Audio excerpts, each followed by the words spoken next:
Hello, friends. This is Dave Hurwitz, executive editor at ClassicsToday.com, here with the complete Mozart Violin Sonatas on 8 CDs. Oh my! Featuring Rachel Podger and Gary Cooper. Rachel Podger playing the period instrument violin, and Gary Cooper playing on the first 7 discs a replica of a Walter fortepiano from the period in question in Vienna. And on the last CD, a harpsichord, because the last CD features the earliest violin sonatas. That's Köchel's 10 through 15. So Mozart was basically, after he took his first breath and had started to suck in some colostrum from Mama Mozart, he wrote a bunch of violin sonatas before he went to bed. Really kind of amazing. But there they are. There are 36 of them. Plus a couple variation sets and individual movements and other things.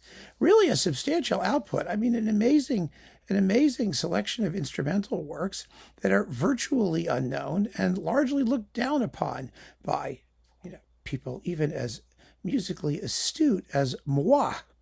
Yes, because the problem is life is only so long, and we only have so much time.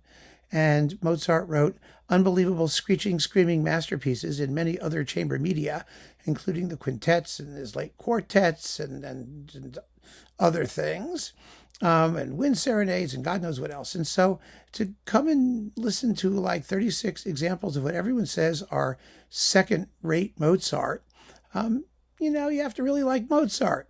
I mean, really, really, really, really, really like Mozart. And I have to say, I like Mozart. I love Mozart, but I would rather listen to the dozens and dozens of acknowledged masterpieces. But, there are a few masterpieces in here, acknowledged or not. They're very beautiful. I mean, even the early ones, the early ones are cute. They're like the early symphonies. They're charming, they're cute, they're precocious, they're amazing. But once you got his adult teeth in, by the time he was like 10 or something like that, he was really amazing. And he wrote some very, very beautiful works. So from number 20 or so on, the last dozen or so, or a little bit more, are really kind of amazing. And even when they're not, they're going to be beautiful and charming and full of good tunes. And they are. I just wanted to make a point. Let me take out the little bookie. Here's little bookie. And we've got, let's see. Each of these discs, I just wanted to make the point here, is arranged as a recital so that you get a selection of early, middle, and late works, which is wonderful for comparing them. And as I said, the differences between them are not maybe as great as you thought they were.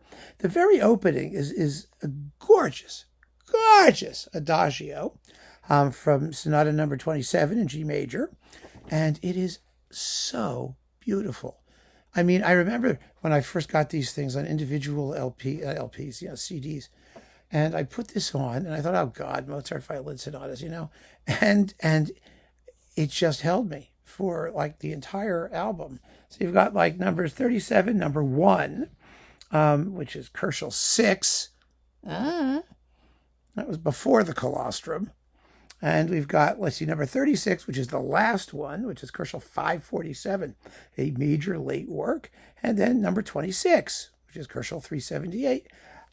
They're beautiful, beautiful works. Let us not kid ourselves. They're absolutely marvelous. And, there are wonderful recordings of individual sonatas and clumps of sonatas, most notably Simon Goldberg and Radu Lupu, and then there was Arthur Grumio with like Clara Haskell and other pianists, including himself, by the way. And since then, of course, there have been other recordings of Mozart violin sonatas by major violinists that are really quite fine. But this is, I think, one of the very few, it's maybe the only totally complete set on period instruments. And it matters. It matters because when they're played this well, it's definitely different and worth hearing. Extremely beautiful, extremely beautiful. I mean, Cooper is a terrific forte pianist, and he plays with a great deal of feeling and He's unafraid to, embellish the text a little bit, I think, here and there.